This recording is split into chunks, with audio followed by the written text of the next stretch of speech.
ഈ റസൂലുള്ളാഹിന്റെ അനുയായികളായ എന്റെ ഉമ്മത്തിനോട് ചോദിക്കട്ടെ, നമുക്ക് വാപ്പാനോടെങ്ങനെ പിണങ്ങാൻ കഴിയും? മൂത്താപ്പാനോടെങ്ങനെ പിണങ്ങാൻ കഴിയും? എളാപ്പാനോടെങ്ങനെ പിണങ്ങാൻ കഴിയും? ഭാര്യയോടെങ്ങനെ പിണങ്ങാൻ കഴിയും? കുടുംബബന്ധം എങ്ങനെ മുറിക്കാൻ കഴിയും? കഴിയില്ലല്ലോ. വിട്ടുവീഴ്ചയുണ്ടെങ്കിൽ കുടുംബങ്ങൾ ഭദ്രമാണ്. ചെറിയ ചെറിയ കാര്യങ്ങൾ പറഞ്ഞ് കുടുംബബന്ധം വിച്ഛേദിക്കുന്നവരെ, നിസ്സാര കാര്യങ്ങൾക്ക് വേണ്ടി അല്ലയോ സഹോദരിമാരെ, ചെറിയ ചെറിയ കാര്യങ്ങൾ പർവ്വതീകരിച്ചിട്ട് ഭർത്താവിനോട് പറയാണ്, ഇനി അവളുടെ വീട്ടിലേക്ക് പോയാൽ എനിക്ക് നിങ്ങളോട് ബന്ധമില്ല. ഇനി ഉമ്മാനെ ഇങ്ങോട്ട് കൊണ്ടുവന്നാൽ ഞാനിവിടെ താമസിക്കൂല, ഞാനിനി കുടുംബത്ത് താമസിക്കൂല, ഞാൻ അവരുടെ വീട്ടിൽ വരൂല. നിങ്ങൾക്ക് വേണമെങ്കിൽ പോയിക്കോ, നിനക്ക് വേണമെങ്കിൽ പോയിക്കോ, ഞാനവിടെ കാലുകുത്തൂല. ഇങ്ങനൊക്കെ കുടുംബങ്ങളെ വെട്ടിമുറിക്കുന്നവരെ, റസൂലുള്ളാഹിനെ സ്നേഹിക്കുന്നവരാണെങ്കിൽ ഏതെങ്കിലും കുടുംബങ്ങളോട് ബന്ധവിച്ഛേദമുള്ളവര്, എന്റെ ശബ്ദം ഇവിടെ ഇരുന്നോ ഗൾഫിലിരുന്നോ ലോകത്ത് എവിടെ ഇരുന്നെങ്കിലും കേൾക്കുന്നവരുണ്ടെങ്കിൽ ഇന്ന് മുതൽ ബന്ധങ്ങൾ പുനർചേർച്ച നടത്തിക്കോ. കുടുംബ ബന്ധം മുറിച്ചുകൂടാ. എത്രയെത്ര സഹോദരിമാരാണ് ചില കുടുംബങ്ങളിൽ പുതിയ പെണ്ണുങ്ങളായി വന്നിട്ട് ആ കുടുംബങ്ങൾ ചിന്നിച്ചിതറിയില്ലേ? സഹോദരന്മാരെ തെറ്റിച്ചില്ലേ? ഉമ്മയും മക്കളെയും അഭിപ്രായ വ്യത്യാസത്തിലാക്കിയില്ലേ? ചില അമ്മായിയമ്മമാരുടെ കടുംപിടുത്തം കൊണ്ട് ഭാര്യാഭർത്താക്കന്മാര് സന്തോഷമില്ലാതെ വേദന അനുഭവിക്കുന്നില്ലേ? ഉമ്മമാരെ, അതും വലിയ കുറ്റമാണ് കേട്ടോ.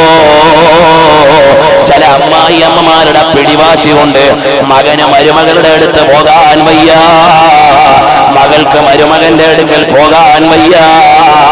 പേരിട്ട ആള് മാറിയതിന്റെ പേരിൽ ഇനി അവനെ വേണ്ട.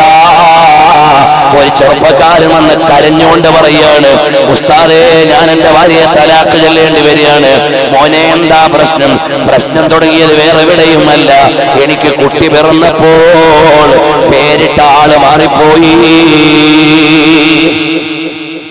അതുകൊണ്ട് എന്റെ ഉമ്മമാരോട് പറയുന്നു, എന്റെ സഹോദരിമാരോട് പറയുന്നു, എന്റെ ശബ്ദം ശ്രവിക്കുന്ന നല്ലവരോട് പറയുന്നു, അല്ലാഹുവിന് ഏറ്റവും പൊരുത്തം കുടുംബ ബന്ധം ചേർക്കുമ്പോഴാണ്. ആയുസ് കൂടാനുള്ള കാരണം അതാണ്, ആരോഗ്യം കിട്ടാനുള്ള ഒരു അമലാണത്. ഇന്ന് ഓരോ വീട്ടിലും എന്ന നിലയ്ക്ക് ക്യാൻസർ രോഗമാണ്. ഇന്നാ ലില്ലാഹ്.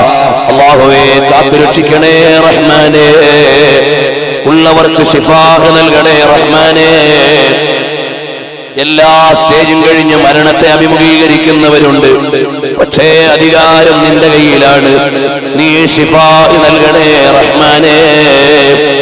കേട്ടോ, ഇത്തരം മാരകമായ രോഗങ്ങൾ ഇവിടെ വരുമ്പോ കാണുന്ന ഹോസ്പിറ്റലിലേക്ക് ഓടുന്നതിന് മുമ്പ് മുത്തുനബി തങ്ങൾ പറഞ്ഞ എന്തെങ്കിലും കാര്യങ്ങൾ നമ്മൾ മറന്നോന്നൊന്ന് ആലോചിക്കണം.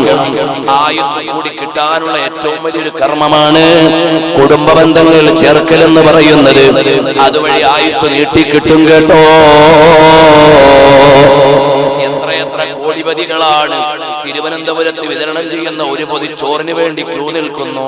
മറ്റൊന്നുമല്ല, ക്യാൻസർ വന്ന് ചികിത്സിച്ചിട്ട് ദരിദ്രരായി പോയി, കിടക്കാടം വിറ്റുപോയി, എന്നിട്ടും ആള് ബാക്കിയായില്ല.